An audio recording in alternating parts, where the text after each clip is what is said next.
మధ్యతరగతి ప్రజలకు అందుబాటులో ఉండేలా ఫిక్స్డ్ రేట్లతో రాజు స్వగృహ ఫ్లాట్లను అందుబాటులోకి తీసుకువస్తున్నామని రాజు Swagruha MD IAS VP Gautam తెలిపారు. మేడ్చల్ జిల్లా పోచారం మున్సిపాలిటీ పరిధిలోని హౌసింగ్ బోర్డు కార్పొరేషన్ ఆధ్వర్యంలో నిర్మించిన రాజు స్వగృహ ఫ్లాట్లను ఎండీ గౌతమ్ పరిశీలించారు.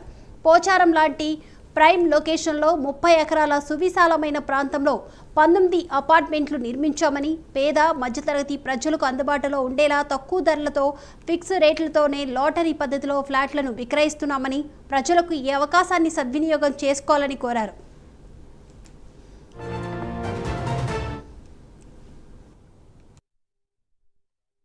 కార్పొరేషన్ నిర్మించిన సద్భవన టౌన్షిప్ అనేది విజిట్ చేయడం జరిగింది. పోచారంలో ఉన్న టౌన్షిప్ ఇది. ఇందులో మనకు 50 ఏకర్స్ లో 30 ఏకర్స్ లో మొత్తం 60% ఓపెన్ స్పేస్ తో నిర్మించిన టౌన్షిప్ ఇది. Gated community apartments 3 BHK deluxe, 3 BHK, 2 BHK, 1 BHK apartments అనేది నిర్మించడం జరిగింది. సో ఇందులో ప్రత్యేకత ఏంటంటే ప్రైవేట్ బిల్డర్స్ అలా కాకుండా ఇది గవర్నమెంట్ నిర్మించింది కాబట్టి చాలా ఓపెన్ స్పేస్, బ్రహ్మాండంగా వైడ్ రోడ్స్, అట్లా అవసరానికన్నా ఎక్కువ సెట్ బ్యాక్స్, అంటే నియమంలో ఎంత సెట్ బ్యాక్ మినిమం ఇవ్వాలో దానికన్నా ఎక్కువ సెట్ బ్యాక్స్, మంచి వెంటిలేషన్ అండ్ ఈచ్ ఫ్లాట్ కూడా ఒక ప్రైవసీతో, అంటే ఒక ఫ్లాట్ కూడా ఇంకో ఫ్లాట్ గోడకి ఆనించి ఉండదు, మొత్తం అన్ని సైడ్ కూడా వెంటిలేషన్ ఉండే విధంగా బ్రహ్మాండంగా నిర్మించడం జరిగింది. ఇక్కడ ఆల్రెడీ మోర్ దెన్ 1000 రెసిడెంట్స్ ఇక్కడ ఉంటున్నారు. ఇంకా కొన్ని ఫ్యూ హండ్రెడ్ ఫ్లాట్స్ అన్ఆక్యుపైడ్ ఉన్నాయి కాబట్టి వాటిని మనం ఈసారి సేల్ కి పెడుతున్నాము. రాజీవ్ స్వగృహ కార్పొరేషన్ నిర్మించిన